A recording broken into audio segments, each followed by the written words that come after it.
નમસ્કાર મિત્રો, આજના મુખ્ય સમાચાર જણાવો તે પહેલા અમારી ચેનલને સબસ્ક્રાઇબ કરી દેજો અને વિડીયોને લાઇક કરવાનું ભૂલશો નહીં. હાલ અમદાવાદમાં એક મોટી ઘટના સામે આવી છે. રાજ્યના વિવિધ શહેરમાંથી લૂંટેરી દૂધના કિસ્સાઓ વારંવાર આવતા હોય છે, ત્યારે અમદાવાદમાં લૂંટેરા આયોજકનો કિસ્સો સામે આવ્યો છે.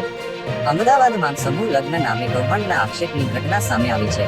27 મેના રોજ શહેરના વસ્ત્રાલમાં એક ટ્રસ્ટ દ્વારા પ્રથમ સર્વજ્ઞાતિ 113 જોડાના સમૂહ લગ્નનું આયોજન કરવામાં આવ્યું હતું.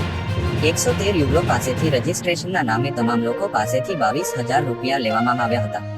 રજિસ્ટ્રેશનના નામે તમામ લોકો પાસેથી 22,000 રૂપિયા લેવામાં આવ્યા. આ આયોજનને લઈને પરિવારજનોએ એક દિવસ પહેલા સ્થળ પર લગ્નની વ્યવસ્થા કેટલે પહોંચી તે બાબતે મુલાકાત કરી હતી.